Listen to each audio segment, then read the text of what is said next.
नमस्कार मित्रांनो, कसे आहात? सगळे बरे आहात ना? पुन्हा एकदा स्वागत करत आहोत माझ्या कोकणकर प्रतीक या मिनी व्लॉगमध्ये.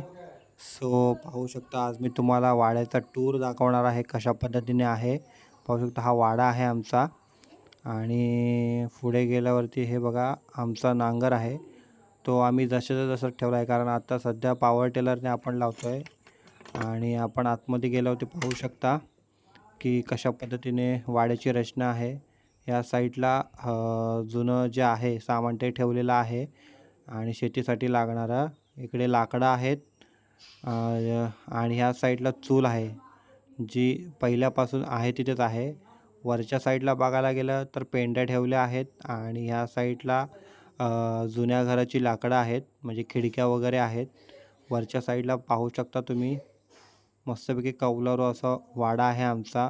बांधकाम एकदम अजूनही भक्कम आहे, पाहू शकता. ह्या साईडला एक डोर आहे, तो सध्या तरी बंदच ठेवलेला आहे आम्ही. पाहू शकता कशा पद्धतीनं जुनं बांधकाम आहे ते. ह्या साईडला सुद्धा एक छोटी खिडकी आहे, ते पाहू शकता एकदम छोटी आहे बघा तुम्ही. आणि ह्या साईडला सुद्धा आहे खिडकी, पाहू शकता. आणि बाहेरून याचा लुक बघा किती सुंदर वाटतो.